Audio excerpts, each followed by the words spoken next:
Welcome to Talking TSM, the Game House's talk show about TSM's LCS team. I'm Robert Haynes, your host and your guide into the world of TSM's LCS team. And we're back with another Thursday episode. I waited pretty long to make sure there would be no changes. I wanted to at least see the first couple games for TSM Academy last night.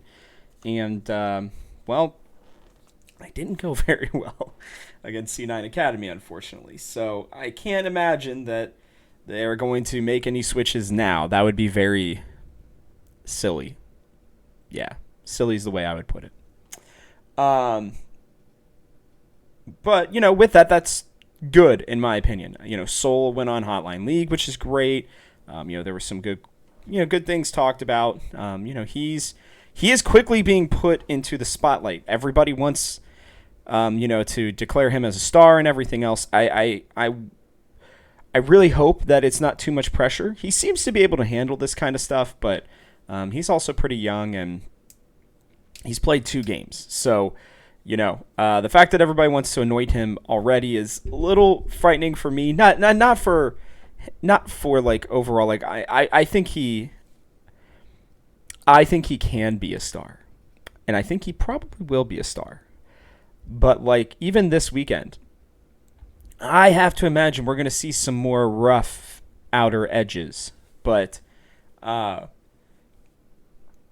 yeah, there's a lot of things going on with TSM. So I'm going to talk about that real quick first. And then what I'm going to do is... Sorry, I got to start learning to keep my face closer to the mic when I'm turning. I have 2 other screens over here that I use. So I apologize. That sometimes I get a little quieter. It's not intentional. It is, I'm trying to look over here and make sure I got everything. Eventually, I'm going to reset this room, this office of mine, and change things around and, make it a little bit nicer in some ways. So just be on the lookout for that. That'll happen at some point. Okay, so let's quickly, talk about this. So it was really funny that they were trying to, tell everybody to follow Soul on Twitter and everything. I'm going to tell you to do the same thing. Soul is pretty awesome. I believe it's just like TSM Soul or Soul LOL, Soul _ League of Legends, like LOL. On Twitter, he's he doesn't tweet a whole lot or anything, but, right now at least, but I'm sure, TSM are going to be, if they lean into this as much as everybody wants them to, and I think almost like, the desk and everything is kind of forcing them to, then, he's going to get a bigger following. It's really interesting, even just from when I first interviewed him, like a month-ish ago, seeing where he is now is kind of crazy. I'm not going to lie to you. So it's been interesting to say the least. So, with that, I am really excited, for his future and what's going on. And that does include the future of Huni. So Huni is now, a coach officially on the contract database and, within TSM. A lot of people were wondering what this would actually mean. It's kind of crazy to think about because everybody was worried about Kayys not being on there anymore. That's because Kayys was like the head analyst, like something like that originally, and then he had to come in and be that assistant coach once. I think his name was James or something. I can't remember his name right now. But once the other guy got let go for whatever he had done wrong, that's still something that has never really come out, to be honest with you. But Kayys had to step in. I think a lot of people kind of forget that. He was not originally an assistant coach. He came in middle of the spring split. Obviously, he had been an assistant coach before then, but they had promoted him, and then he kept his job, it sounds like, and then moved back to being a coach. But now he is in a different role, I think, moving back up. And according to somebody on the LoL team, according to Riot Rules, they can only have 4 coaching staff so 2 of each. So they moved Kayys out, and Huni like is officially the assistant coach to Chawi right now, like actually. So Huni's going to be on stage helping this team pick their draft, which is going to be interesting because Huni likes to think outside the box, which could make him a really interesting coach. Like if just like let's play this out here, right? Like if Huni does a really good job and this team, feels comfortable with him and he feels like he wants to stay as the assistant coach, right? There's again, I think I've talked about this a little bit, but like there's some really interesting implications for this. The Spica angle I know I've talked about, the Soul angle I've talked about. The Chawi angle is one I've not talked about, and that one is going to be interesting because if the drafts and everything start getting better, does that help or hurt Chawi?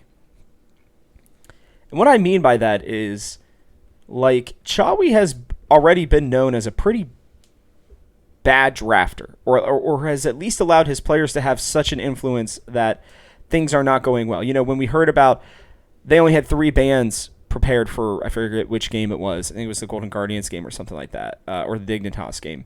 And it's like, dude, what? Like, you should have minimum 6 bans ready. Minimum 6 bans. I think it was 3 bans through the first part, but it's like, I would say minimum 6. I generally, when I was coaching, I had 8 to 10 bans ready. Now, obviously, I'm not an LCS level coach. I'm not making that comparison. What I'm trying to tell you is that in my brief time of coaching high school League of Legends, I always had 10 bans prepared, just in case. Because you just never know, right? Whether it's a new champion that's OP or a new build that's OP or, really trying to target ban certain people during certain parts in the draft. Like, that just feels like they're ill-prepared. And he even talked about it on TSM Legends where he's like, yeah, I'm going to be more prepared for our draft. And, there's 2 parts of me. There's the one that goes, well, he's probably been busy with all the other BS that's been going on and trying to coach them in different ways. But then I'm like, what is Kayys doing? Because he's supposed to be, I think, head of scouting. And what is Chawi doing, to prepare these guys outside of their micro and their macro, like, in-game play? Or were things just that bad to where they were having to analyze the in-game so much that they didn't have time to come up with a draft? Like, I don't know. It's just weird to me. Like, they've already talked about Huni helping the draft and everything else, so I'm going to be really intrigued to see, because Kayys is still going to be there. He's just not going to be up on the stage. So I'm curious as to how this all is going to work, right? Is it going to be Huni's, like, officially an assistant coach, or is he still a top lane coach that helps with draft? Like, is Kayys still going to be scouting or whatever that actually entails? And, what is Chawi's role going to be then? Because, this just feels weird, and I don't know what to think about it right now.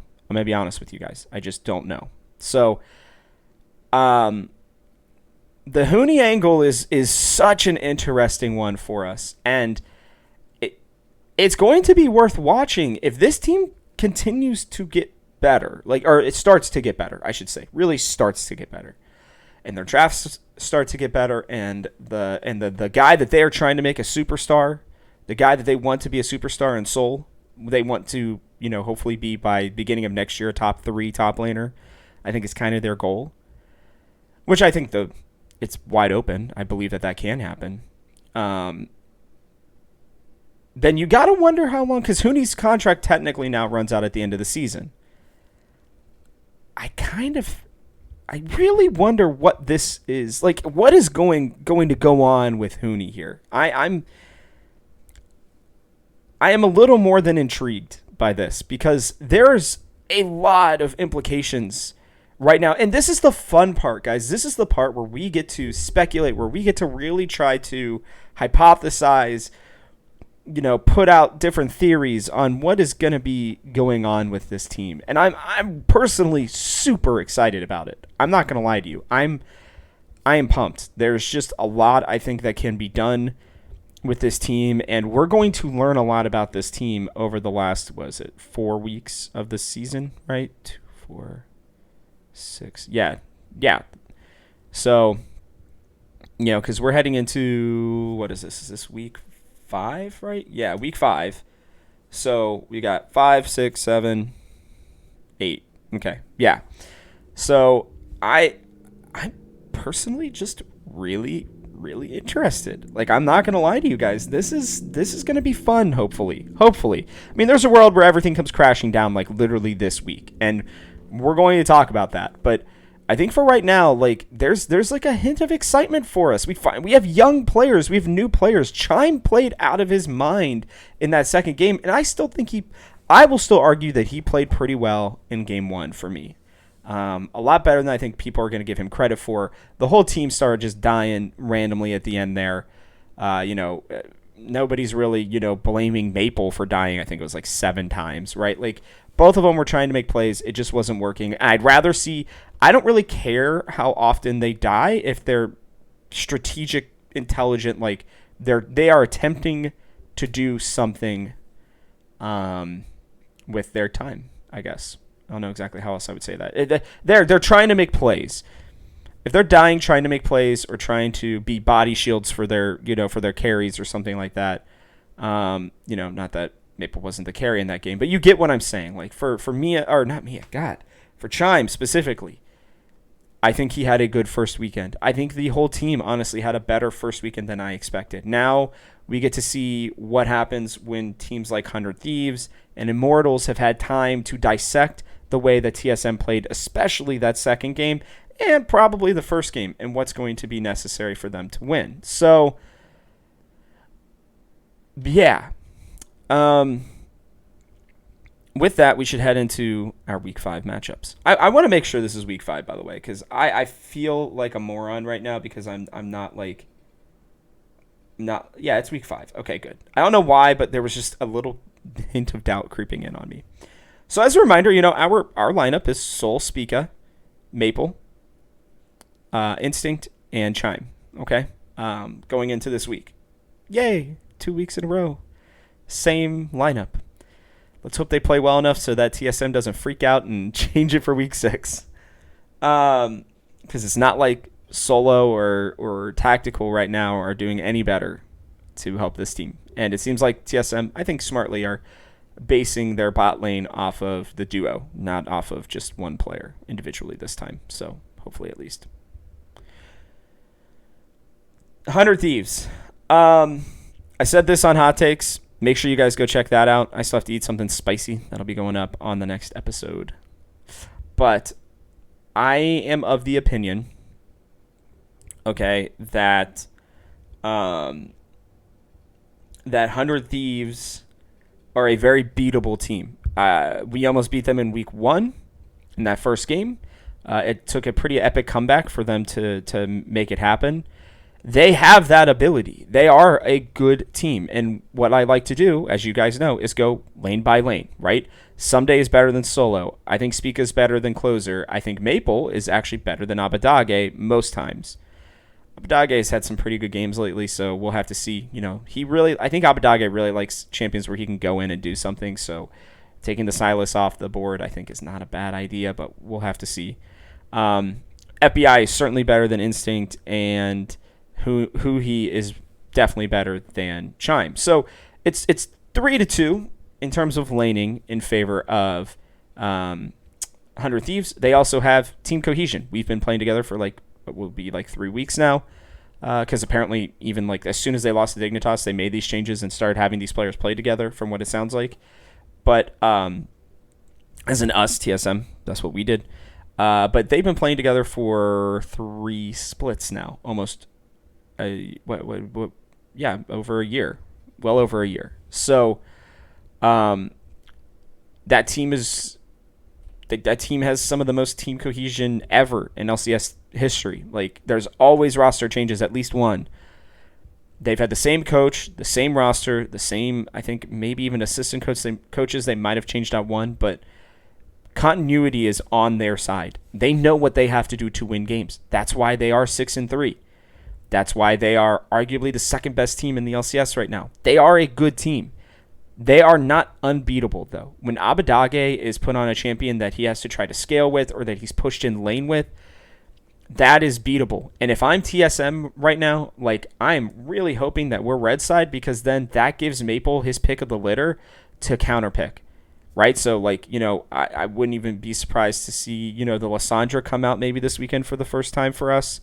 To counteract something like the Silas. Should they allow that to go through. I think there's a lot of counterplay, and I want to see TSM do that. I want to see them pick not only a winning matchup in terms of just the 1v1, but a laning. Sorry, this is going to sound stupid. Not just like something that counters the champion, but something that can also push the lane in, make it miserable for him. Lysandra is currently in the meta. Now, I don't know if they're going to be playing on the same patch or not. I want to say they might be playing on 12.3 this weekend. Or 12.13. I believe it's 12.13 this weekend. Let me see what Academy did, because they seem to mirror each other. Where are we at here? Here we go. Excuse me, guys. Sorry. Again, yeah. So they played on 12.13. So, with that being the case, in my most humble opinion, I think that TSM really need to, hopefully have gotten a head start on the meta, right? And have been looking around. Like, the Volibear change was pretty big. Actually, you know what? We're going to look up patch 1.13. Let's see. Here we go. Here are the notes. So, that's Ultimate Spellbook. Who cares about Ultimate Spellbook? Like, come on. Okay, here we go. Oh yeah, Gwen got her weird buff nerf thing, so we could see a little more Gwen. Yi had gotten his buff. Sivir could come back in the meta. I doubt it. They did some hot fixes to all three of those champions. Volibear got nerfed. Corki, thankfully, got nerfed. Other buffs, smaller buffs. Neela is also, I believe she's going to be active. So we might actually see our first Neela gameplay this weekend. I hadn't really thought about that. That's definitely a possibility. Hopefully Instinct has been practicing her. But, we've got Elise got buffed, Evelyn got buffed, Fiddlesticks got buffed, Galio, Karthus, Kled, Master Yi, as we talked about already, Olaf, Renekton, Talia, and Vex. Now, Vex is an interesting one. I wouldn't mind seeing. I think she is pretty fun in the competitive meta. But it sounds like, AP junglers could come back in. I don't love that for Spica. I don't know that we've ever seen Spica play Elise or Evelyn or even Fiddlesticks. Karthus jungle is apparently going to be something. So, there's a lot of possibilities. Renekton is. I'm going to assume that with a Renekton buff of any kind, I don't even remember what it was. I remember looking at it and thinking, oh well, he's coming back to pro. So let me check. It would be cool to see Kled back in the meta too. By the way, I always enjoy watching Kled. Realistically, it's just his R that got buffed. So for Renekton, so maybe not. I don't know. Vex's Q got buffed, so maybe.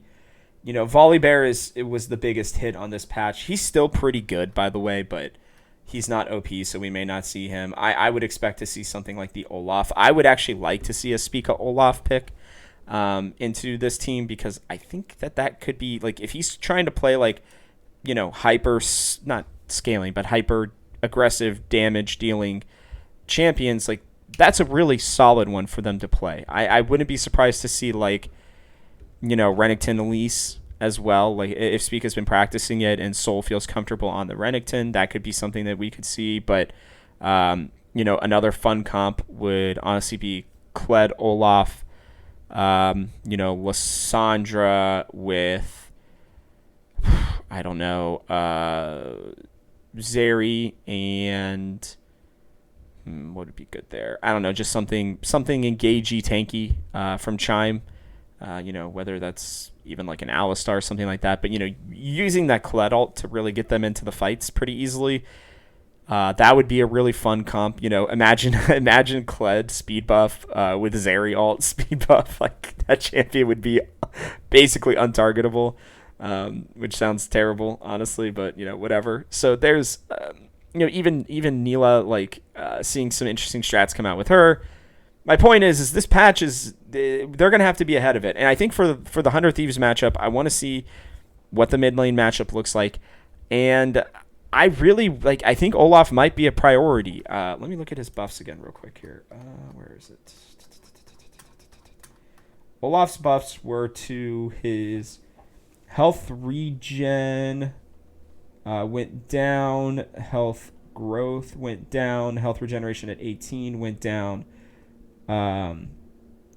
But his bonus attack speed from his passive went up pretty substantially, and his Q mana cost went up. How's this a buff?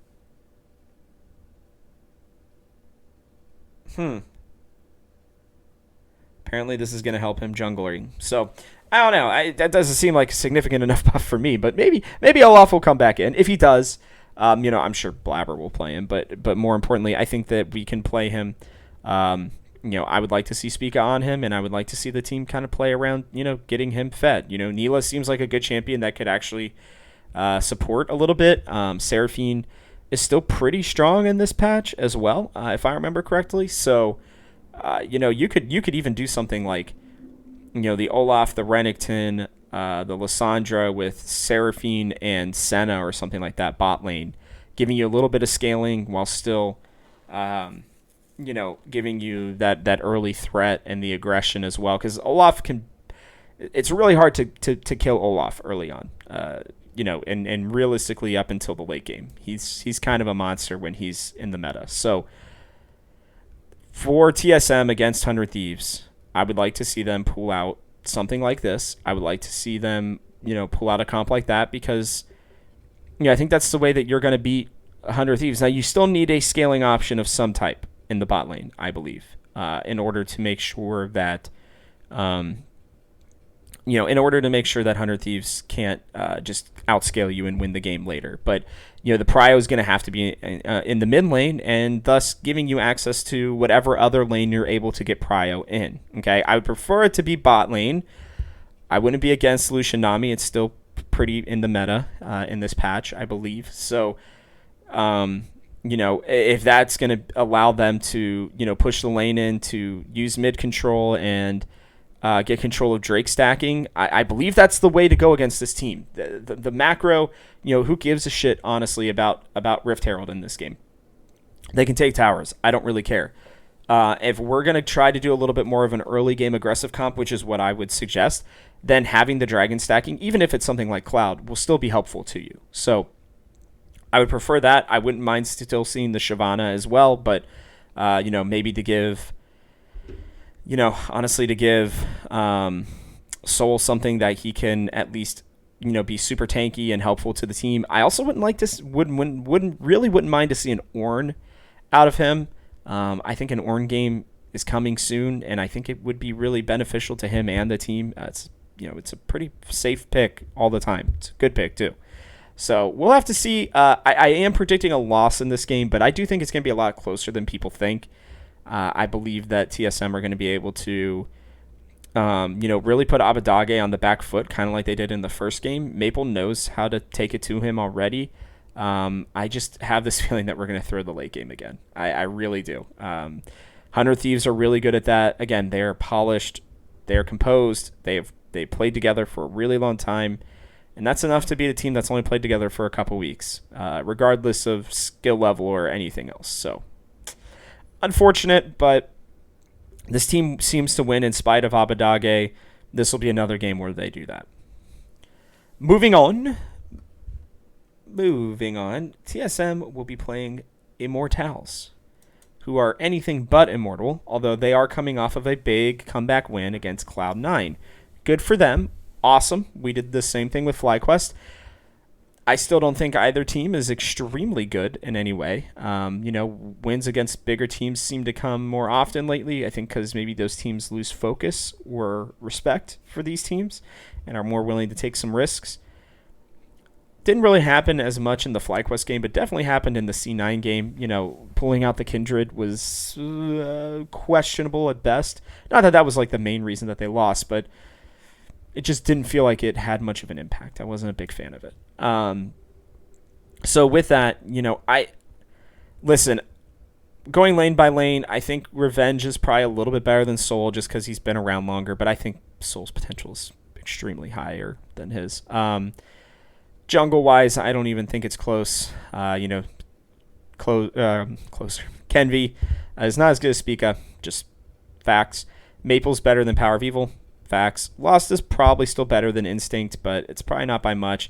And Chime and Ignar right now are probably at least at the same level. I would honestly give the push to Chime right now because Ignar just really has not looked good. I think Chime already has close to as many assists as or not Impact, Ignar has had in the whole split. Like this team has been really bad. They are clearly just not working together, and Ignar has been as bad as I think I've ever seen him. So to me personally, I think this gives us the advantage. I think we can play a pretty safe, fun, easy comp to play. I think like something similar to what we had played before. I think Xin Zhao, Ornn, comp is, I guess Gnar if it's a good matchup. I still don't love Gnar, but maybe I will find love in Gnar with the way that Soul plays him. Something, counter for Maple. Again, I would last pick Maple, give him the opportunity to carry, and then for the bot lane, I don't really care. They just play something that they're comfortable on. I think Sari Yumi would be fine. I think even like an Ashe wouldn't be too bad, honestly. Not that it's safe, but it scales and is a pretty good champion overall right now.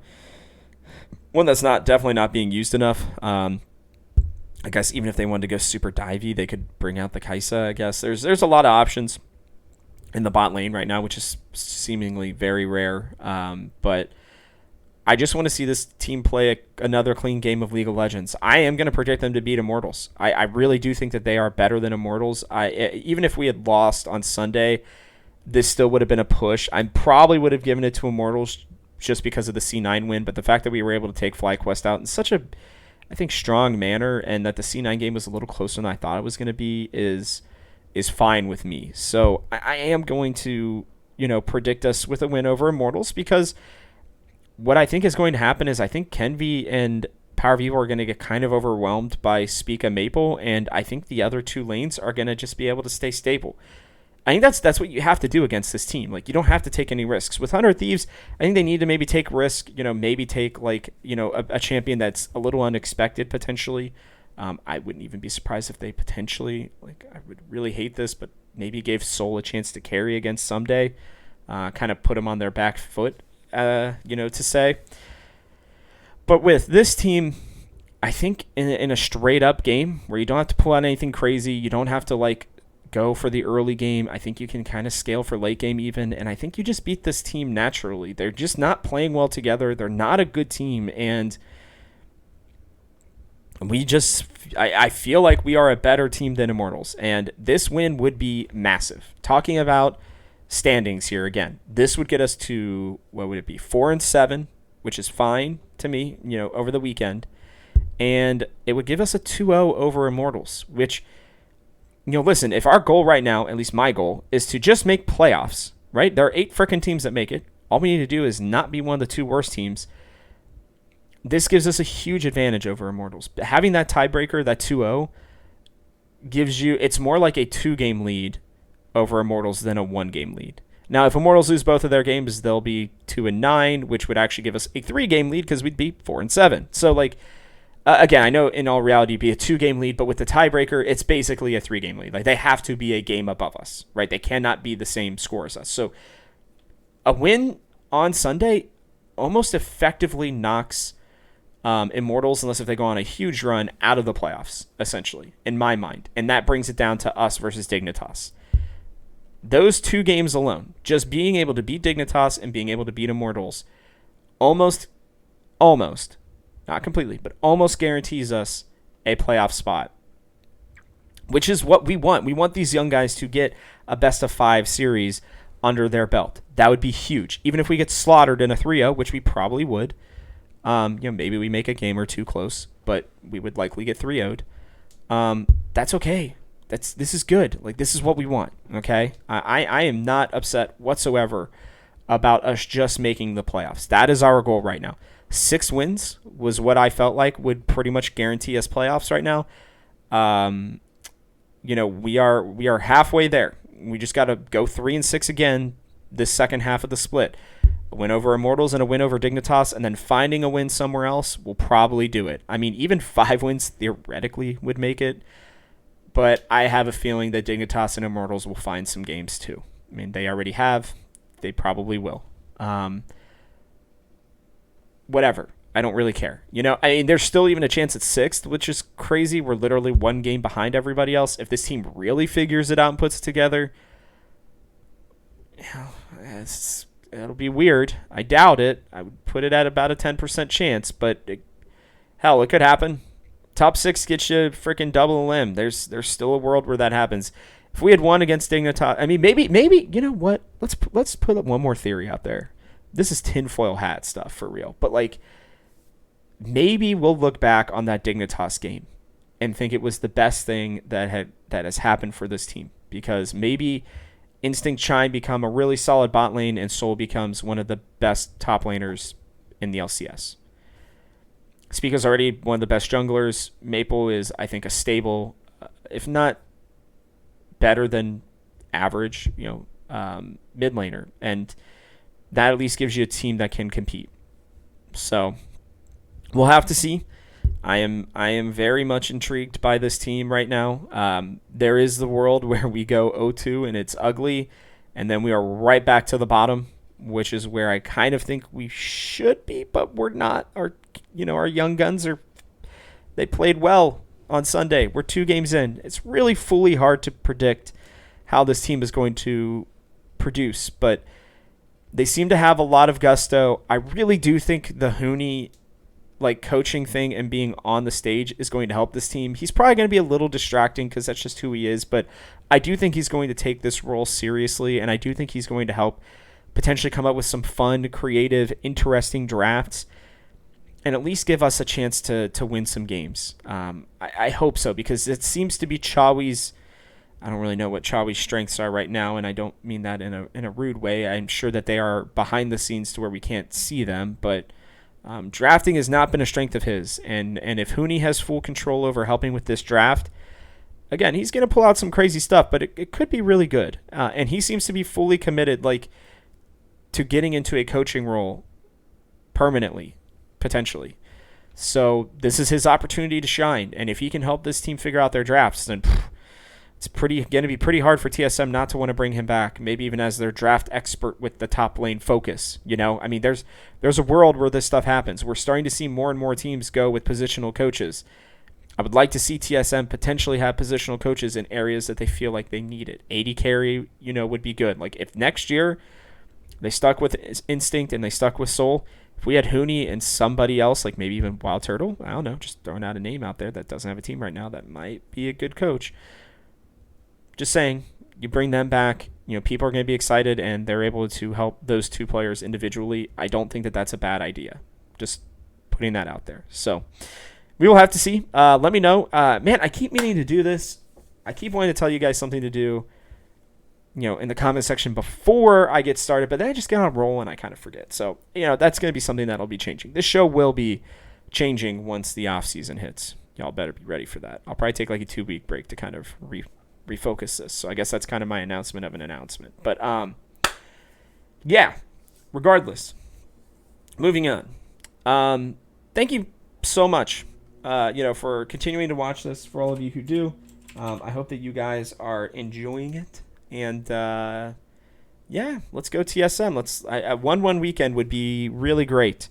If again they pulled off some miracle and went 2-0, then we're gonna have a very different conversation on Monday. But I would say my prediction's 1-1. I think it's way more likely we go 0-2 than 2-0, but hey, you never know. If you like this show, please take a second to like, subscribe, and comment if you're watching on our YouTube channel. Hit that bell icon so you don't miss another episode. Let's continue to make this the number one TSM LCS podcast on all podcasting platforms. Thank you very much for those of you who do listen on any of those podcasting platforms. Let me know in the comment section below how you guys enjoy the show. Is it on YouTube? Is it on, listening to YouTube while on your drive? Like, how are you guys listening to the show, and what do you enjoy about it? What do you dislike about it too? Like I said, I'm gonna start trying to make some improvements here in a couple weeks. Once TSM season is sadly over. Unless we make some truly miracle run to Worlds, that would be honestly like the craziest story I've ever heard of. Just so you know, that would truly be it.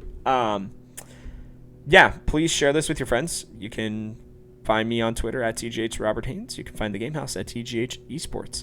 We got a lot of good stuff coming out at the Game House right now. We've been doing a lot on Multiverses, the new Smash Bros. Fighter from Warner Brothers. A lot of people are complaining about it, but it's free to play, and the characters are pretty interesting, and the fighting basically feels like Smash.